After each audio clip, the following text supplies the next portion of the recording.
তো এরপরে প্রশ্ন করেছেন এক ভাই যে 10ই মুহররম সম্পর্কে আজকে আমরা যে আলোচনা শুনলাম, এর সাথে ইমাম হাসান হোসেন লিখেছেন। হাসান হোসেন রাদিয়াল্লাহু আনহুর কাহিনী আমরা জানি এবং তাদের জন্য রোজা রাখি। তাদের গল্পের সাথে মুহররমের 10 তারিখের গুরুত্ব সম্পর্ক কতটুকু? খুবই চমৎকার একটা প্রশ্ন।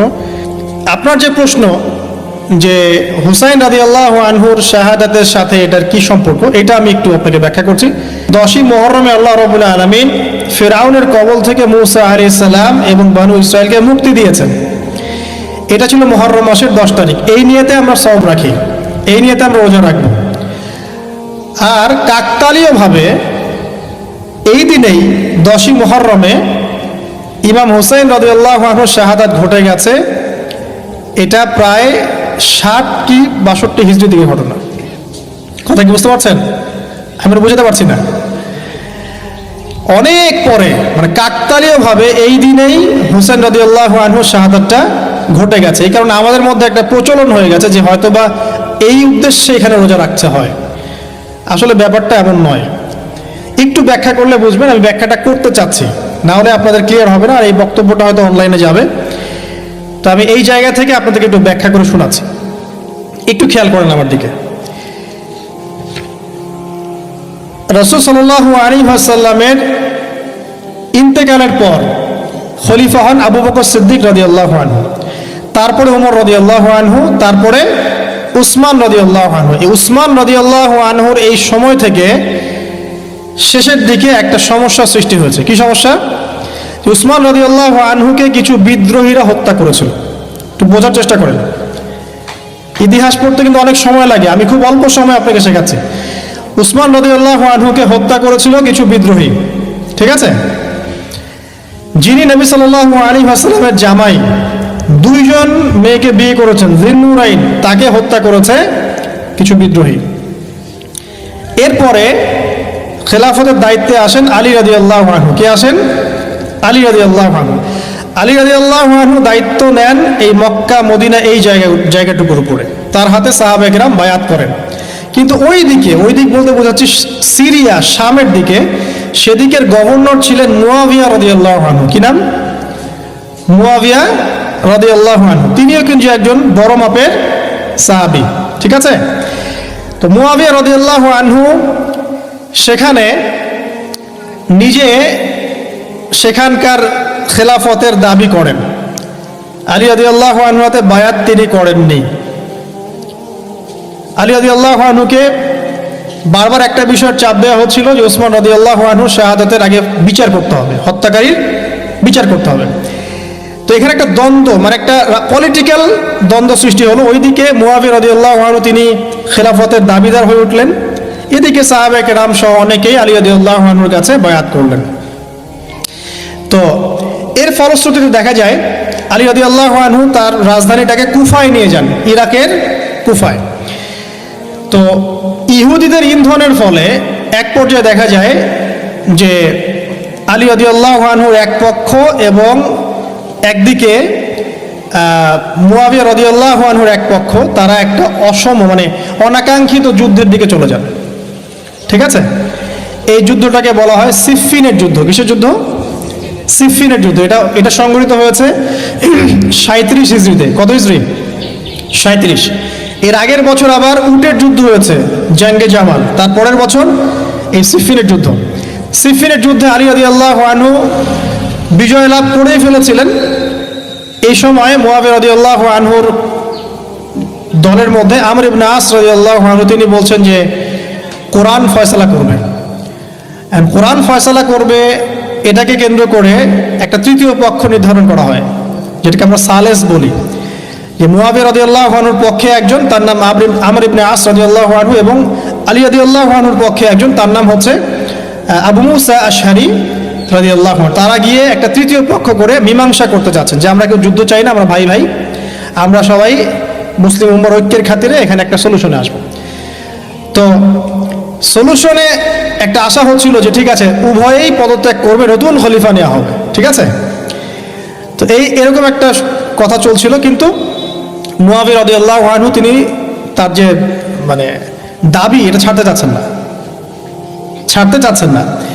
এইদিকে আলী রাদিয়াল্লাহু আনহু দলের মধ্যে কিছু মানুষ প্রায় 12,000 তারা এই দল থেকে বের হয়ে গেল যে আমরা আলীকেও মানি না রাদিয়াল্লাহু আনহু, মুয়াবিয়াকেও মানি না রাদিয়াল্লাহু আনহু, এই আমর ইবনে আসকেও মানি না রাদিয়াল্লাহু আনহু, এবং এই আবু মুসা আশআরী তাকেও মানি না, আমরা কাউকে মানি না। এবং এদেরকে বলা হয় খারেজি। কি বলা হয়?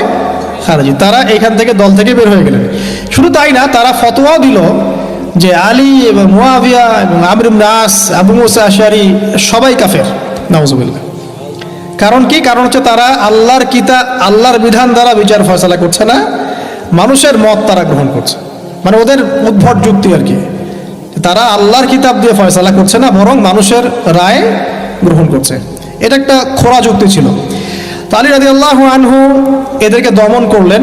নাহরওয়ান নামক জায়গায় তাদের সাথে যুদ্ধ হলো এবং এই যুদ্ধে আলী রাদিয়াল্লাহু আনহু জয়লাভ করলেন। সিফিনের যুদ্ধটা হয়ে গেল।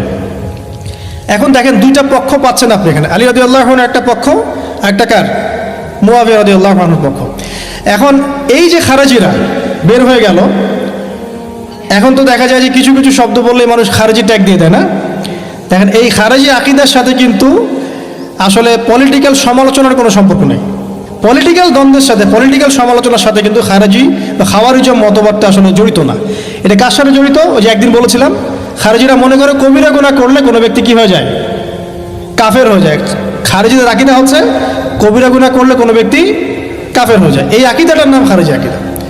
এটা কি বাংলাদেশে মুসলিমরা লালন করে? কোনো আলেম, কোনো বক্তা, কোনো মুফাসসির, কোনো মুহাদ্দিস আপনাদেরকে বলছে কখনো এদেশের মাটিতে যে কবিরা গুনাহ করেছে এরা এদেরকে মেরে ফেলো? বলেছে? কিন্তু আপনি কিছু হক কথা বললে আপনাকে ট্যাগটা খেতে হয়। তা আসলে এই যারা এই ধরনের মানে ওই যে বলছে একদিন খারেজি ম্যানুফ্যাকচার কোম্পানির সাথে সদস্য, এরা ভাঙাচোরা ইস্যু পেলেই কাউকে খারেজি ট্যাগ দিয়ে দেয়। আসলে মূল বিষয় এরা নিজেরাই খারিজ হয়ে যাচ্ছে দিন দিন, অন্যকে খারিজ করতে করতে নিজেরাই খারিজ হয়ে যাচ্ছে।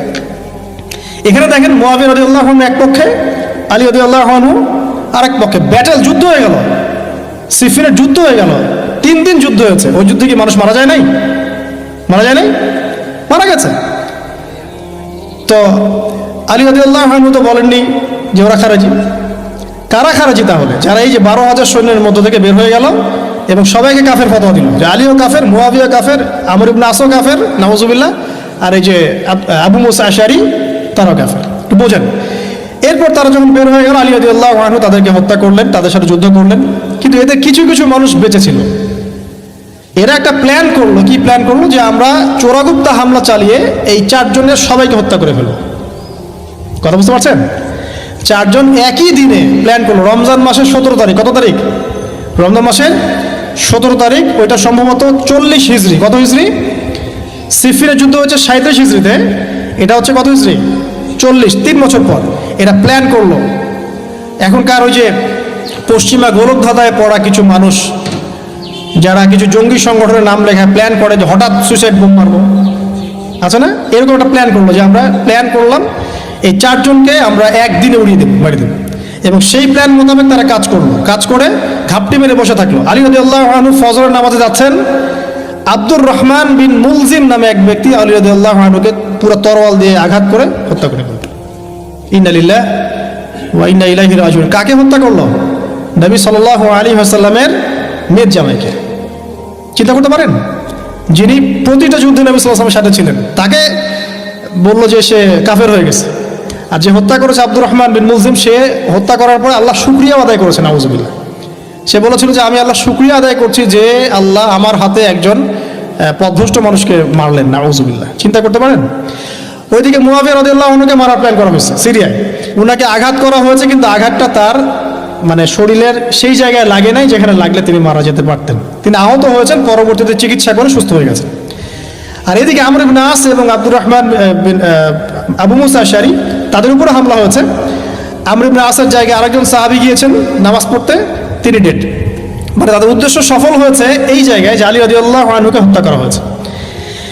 তো এখন আলী রাদিয়াল্লাহু আনহু যখন নিহত হয়ে গেলেন, তাহলে কে থাকলো এখন? মুয়াবিয়া রাদিয়াল্লাহু আনহু। আচ্ছা, আলী রাদিয়াল্লাহু আনহু চলে যাওয়ার পরে তার সন্তান হাসান রাদিয়াল্লাহু আনহু, কি নাম? হাসান রাদিয়াল্লাহু আনহুর হাতে সাহাবায়ে কেরামের অনেকেই বায়াত করলেন, মানে তাকে খেলাফতের দায়িত্ব দিলেন। তো এবার তিনিও কুফায় রাজধানী, এখানে তিনি আছেন এবং কুফাবাসী তাকে মানে প্রলুব্ধ করছে কিছু কিছু মানুষ যে আপনার উচিত মুয়াবিয়া রাদিয়াল্লাহু আনহুর সাথে যুদ্ধ করা, ঠিক আছে? কিন্তু হাসান রাদিয়াল্লাহু আনহু সেই কাজটা করলেন না। তিনি বলেন, না, আমি মুসলিমদের মধ্যে দ্বন্দ্ব চাই না, বরং আল্লাহর নবী একটা ভবিষ্যৎবাণী করেছিলেন সাল্লাল্লাহু আলাইহি ওয়াসাল্লাম যে আমার এই নাতি হাসান মুসলিমদের বড় ফিতনার সমাধান করে দিবে। সুবহানাল্লাহ, কথা বুঝতে পারছেন? তো হাসান রাদিয়াল্লাহু আনহু তখন কি করলেন, নিজে তার যে এই যে দায়িত্ব, খেলাফতের দায়িত্ব, তিনি মুয়াবিয়া রাদিয়াল্লাহু আনহুর হাতে ছেড়ে দিলেন। সুবহানাল্লাহ, তিনি নিজে পদত্যাগ করলেন। ঠিক আছে, আমার ক্ষমতার দরকার নাই, মুসলিমরা আপোষে মারামারি কাটাকাটি থেকে রক্ষা পাক। কিছু শর্ত ছিল ওই চুক্তির মধ্যে, যে মুয়াবিয়া রাদিয়াল্লাহু আনহু যে কাজই করবেন সুরাভিত্তিক করতে হবে, হ্যাঁ, আহলে বাইতদেরকে সম্মান করতে হবে, ভাতা নির্ধারণ করতে হবে, এরকম কিছু শর্ত ছিল, ঠিক আছে? তো মুয়াবিয়া রাদিয়াল্লাহু আনহু মেনে নিলেন। এবার কিন্তু সারা মুসলিম জাহারের কে খলিফা হলেন? কি নাম বলেন? মুয়াবিয়া রাদিয়াল্লাহু আনহু। এবং এরপর তিনি একাধারে 20 বছর খেলাফতের দায়িত্ব পালন করেছেন। কত বছর? 20 বছর। 40 হিজরিতে এই যে আলী রাদিয়াল্লাহু আনহু মারা যান, আর 20 বছর খেলাফতের দায়িত্ব পালন করেন কে? মুয়াবিয়া রাদিয়াল্লাহু আনহু। এবং এই সময় মুসলিমরা অনেক উন্নতি করেছে। এই সময় 1700টার মতো নৌজাহাজ ছিল মুসলিমদের। সাইপ্রাস দ্বীপ থেকে শুরু করে, পর্তুগাল থেকে শুরু করে চায়না, এদিকে আফ্রিকা থেকে শুরু করে পুরো যে ভারতবর্ষ, সবই মুসলিমদের। চিন্তা করতে পারেন, পুরো বিশাল অর্ধবিশ্বের চেয়ে বড় জায়গায় শুধুমাত্র মুসলিমদের, এবং তিনি ওটাকে শাসন করছেন। কে শাসন করছেন? মুয়াবিয়া রাদিয়াল্লাহু আনহু, ঠিক আছে? এবার টার্নিং পয়েন্ট। এবার মুয়াবিয়া রাদিয়াল্লাহু আনহু ইন্তেকাল করলেন 60 হিজরিতে, ঠিক আছে? আর এদিকে হাসান রাদিয়াল্লাহু আনহু ইন্তেকাল করেছিলেন 49 হিজরিতে। ইন্তেকালের সময় তিনি তার পরবর্তী দায়িত্বশীল নির্ধারণ করে গেলেন বা নিয়োগ করে গেলেন তার পুত্র ইয়েজিদকে। কাকে? ইয়েজিদকে। এই জায়গাটাতে সাহাবায়ে কেরাম রাদিয়াল্লাহু আনহুর অনেকেই মানেন নাই, কারণ তখন তার চেয়েও যোগ্য মানুষ সমাজে ছিল, ঠিক আছে? তখন আব্দুল্লাহ বিন ওমর বেঁচে আছেন, আব্দুল্লাহ বিন আব্বাস বেঁচে আছেন, আব্দুল্লাহ বিন জুবায়ের রাদিয়াল্লাহু আনহু, বড় বড় জলিল কাদির সাহাবী, তারা তখন বেঁচে আছেন। কিন্তু কি করলেন মুয়াবিয়া রাদিয়াল্লাহু আনহু, আল্লাহ তাকে জান্নাতবাসী করুন, তিনি তার ছেলে ইয়েজিদকে শাসন ক্ষমতা দিয়ে গেলেন। এই যে শুরু হলো বাবার পরে ছেলে, বুঝতে পারছেন? রাজতন্ত্র শুরু হলো। এবার সাহাবায়ে কেরামদের মধ্যে অনেকেই এটা মানতে চাচ্ছেন না। যারা মানতে চাচ্ছেন না তাদের মধ্যে আছেন আব্দুল্লাহ বিন ওমর রাদিয়াল্লাহু আনহুর ছেলে, আছেন আব্দুল্লাহ বিন আব্বাস রাইসুল মুফাসসিরিন, আছেন আব্দুল্লাহ বিন জুবায়ের বিন আওয়াম রাদিয়াল্লাহু আনহুর ছেলে, এরকম বড় বড় সাহাবী, এবং তারা মক্কা মদিনায়। তো আচ্ছা, এখন এই সাহাবীদেরকে কি আমরা খারিজি বলবো? তারা যে পলিটিক্যালি তাকে সমর্থন করছেন না, পলিটিক্যালি কোনো গভর্নমেন্টের সমর্থন না করলেই খারিজি হয়ে যায়? যদি কেউ বলে আরব বিশ্বের সব যত নেতা আছে এদের মধ্যে অনেকেই ইসরায়েলের সাথে আতাত করেছে, সে কি খারিজি হয়ে যাবে? এই সমালোচনার সাথে খাওয়ারিজমের কোনো সম্পর্ক আছে? যদি কেউ বলে যে পশ্চিমাদের অস্ত্রশস্ত্র নিয়ে মুসলিমরা ইয়েমেনে হামলা করছে, এটা বললে সে খারিজি হয়ে যাবে? যদি কেউ বলে যে মধ্যপ্রাচ্যের কান্ট্রির কিছু নেতা তারা পশ্চিমাদের সাথে চুক্তি করেছে পেট্রো ডলার মনিটরিং সিস্টেম, সে কি খারিজি হয়ে যাবে? যদি কেউ বলে জায়নিস্টদের সাথে আতাত করে অনেক মুসলিম কান্ট্রি চলছে, তাহলে কি মিডল ইস্টের সমালোচনা করার কারণে একজন ব্যক্তি খারিজি হয়ে যাবে? খারিজি ম্যানুফ্যাকচার্ড কোম্পানি বাংলাদেশে তারা এই সংজ্ঞাই শিখায়, পলিটিক্যাল বিরোধিতা করলে আপনি খারিজি হয়ে যাবেন। অথচ এখানে দেখেন সাহাবায়ে কেরাম রাদিয়াল্লাহু আনহু মানছেন না ইয়াজিদকে। এবার ইয়াজিদ কি করলো দেখেন। এবার ইয়াজিদ প্রথমত সাহাবীদেরকে কনভিন্স করার চেষ্টা করলেন। তিনি ওখান থেকে তার দূত পাঠালেন, দূত এসে মক্কা মদিনায় বোঝালেন যে আপনারা মেনে নেন, ভালো হবে, ইত্যাদি ইত্যাদি। আব্দুল্লাহ বিন ওমর রাদিয়াল্লাহু আনহু বলেন ঠিক আছে মেনে নিলাম। আব্দুল্লাহ বিন আব্বাস রাদিয়াল্লাহু আনহু বলেন ঠিক আছে মেনে নিলাম। কিন্তু আব্দুল্লাহ বিন জুবায়ের রাদিয়াল্লাহু আনহু মানলেন না। তিনি মানছেন না, আমি কিছুতেই মানি না, তার সে খেলাফতের যোগ্য নয়, এর চেয়ে অনেক বড় বড় যোগ্য মানুষ আছে, আমি মানছি না। বরং তিনি এখান থেকে সরে আসলেন। এবার ইমাম হুসাইন রাদিয়াল্লাহু আনহু, যার কথায় প্রশ্ন করেছেন, লম্বা উত্তর দিচ্ছি। ইমাম হুসাইন রাদিয়াল্লাহু আনহুর হাতে অনেকে বায়াত করতে চাইল যে আপনি যোগ্য খেলাফতের, ইয়াজিদ যোগ্য না, কে যোগ্য? আপনি যোগ্য। এবং তার হাতে কুফাবাসী বায়াত করতে চাচ্ছে, তাকে ডাকছে আপনি মক্কা থেকে চলে আসেন কুফায়। কুফা কোথায়? ইরাকে। আপনি মক্কা থেকে কুফায় চলে আসেন, আমরা আপনার হাতে বায়াত করব। এবার হুসাইন রাদিয়াল্লাহু আনহু সপরিবারে, তার পরিবার আহলে বাইত সবাই নবীর পরিবারের সদস্য, চিন্তা করেন, নবীর পরিবারের প্রায় 80 জন সদস্য। কতজন? তারা এই যে বের হলেন, যাচ্ছেন কোথায়? কুফায়। এবার ওই ইয়াজিদের নিয়োজিত যে গভর্নর ছিল ইরাকের কুফায়, তার নাম আবদুল্লাহ বিন জিয়াদ। কি নাম? আবদুল্লাহ বিন জিয়াদ। আবদুল্লাহ বিন জিয়াদ সে একটা সেনাবাহিনী পাঠালো। সেনাবাহিনীতে সদস্য ছিল 4000। কতজন? 4000। এই 4000 সেনাবাহিনী নিয়ে আবদুল্লাহ বিন জিয়াদের যে কমান্ডার, তার নাম সম্ভবত আমের বিন, প্রথমে আমের বা ওমর আছে, ওমর বিন সাদ এরকম কিছু একটা, সে আহলে বাইতদেরকে ঘিরে ফেলল। কাকে ঘিরে ফেলল? ইমাম হুসাইন রাদিয়াল্লাহু আনহু, তার ছোট ছোট বাচ্চা কাচ্চা, তার স্ত্রী সন্তান এবং আহলে বাইতের সদস্য যারা। আহলে বাইত মানে বোঝেন তো? নবীর পরিবারের সদস্য। এবার হুসাইন রাদিয়াল্লাহু আনহু যুদ্ধ চাচ্ছেন না। তিনি যুদ্ধ চাচ্ছেন না। তিনি বলছেন যে আমাকে 3টার যে কোনো একটা পথ বেছে নিতে দাও, আমি তোমাদের সাথে যুদ্ধ করতে চাই না। 1 নাম্বার, আমাকে সরাসরি ইয়াজিদের সাথে সাক্ষাৎ করতে দাও, আমি ওর সাথে কথা বলে সলভ করব, প্রবলেম কি। 2 নাম্বার, আমাকে পথ ছেড়ে দাও, আমি চলে যাই কোনো সীমান্তবর্তী এলাকায়, সেখানে কাফেরদের সাথে যুদ্ধ করব, জিহাদ করব, সেখানে মারা যাবো, শহীদ হব। অথবা আমাকে নিরাপদে আমাকে মদিনায় ফেরত পাঠাও। তার 3টা যুক্তি কি যৌক্তিক ছিল না? তিনি কে? নবী সাল্লাল্লাহু আলাইহি ওয়াসাল্লামের নাতি, যাকে কোলে নিয়ে নবী সাল্লাল্লাহু আলাইহি ওয়াসাল্লাম অনেক সময় খুতবা দিয়েছেন, নামাজ পড়েছেন, চুমু খেয়েছেন। ফাতিমা রাদিয়াল্লাহু আনহার নয়নমণি, চিন্তা করতে পারেন? এবং যিনি জান্নাতের যুবকদের সর্দার হবেন। কিন্তু এই যে আবদুল্লাহ বিন জিয়াদের যে সেনাবাহিনী, হুসাইন রাদিয়াল্লাহু আনহুর আর্তনাদ শুনল না। 4000 সৈন্য মিলে 80 জনকে কেটে টুকরা টুকরা করে ফেলেছে। একজন শুধু বেঁচে ছিল, তার নাম জয়নুল আবেদিন। কি নাম? জয়নুল আবেদিন। তিনি একজন বেঁচে ছিলেন, বাকি সবাইকে হত্যা করা হয়েছে। 79 জন আহলে বাইতের সদস্যকে হত্যা করা হয়েছে। খারেজি ম্যানুফ্যাকচার কোম্পানি কিন্তু এদেরকে খারেজি বলছে না, যারা হুসাইন রাদিয়াল্লাহু আনহুকে হত্যা করেছে। আপনি মিডল ইস্টের সমালোচনা করলে খারিজি হয়ে যাবে, ওদের শেকড়টা চিনেন এখন। অথচ ওরাই কিন্তু ব্রিটেনের সাথে হাত মিলিয়ে তুর্কিদের বিরুদ্ধে বিদ্রোহ করে ক্ষমতা দখল করেছে, জানেন? 1916 সালে 1916-এ এরাই ব্রিটেনের সাথে হাত মিলিয়ে তুর্কিদের, অটোম্যানদের বিরুদ্ধে বিদ্রোহ করে, সশস্ত্র বিদ্রোহ করে ক্ষমতা দখল করেছে। ওরা খারিজি হয়ে যায়নি। পড়লে জানবেন সত্য কী জিনিস। এবার আসেন মূল পয়েন্টে আসি। এবার যে হত্যা করেছে ইমাম হুসাইন রাদিয়াল্লাহু আনহুকে, সে বর্ষার আগা পর্যন্ত, বর্ষার মাথায় হুসাইন রাদিয়াল্লাহু আনহুর মস্তক উঠিয়ে ধরে এটাকে নিয়ে ইয়াজিদের কাছে গিয়েছেন। আউযুবিল্লাহ। চিন্তা করতে পারেন? ইয়াজিদ যদিও বা এটার আদেশ কিন্তু করে নাই, সে ওই মস্তক দেখে আটকে উঠেছিল। এটা তুমি কি করছো? আমি তো এটা করতে তোমাকে বলি নাই। ওবায়দুল্লাহ বিন জিয়াদ এই কাজটা করেছে। এখানে আমরা ইয়াজিদকে নিষ্পাপ বলতে পারি না, বিকজ একজন শাসকের আন্ডারে যখন কোনো ক্রাইম হবে, এর একটা দায়ভার তো তার উপর পড়বেই।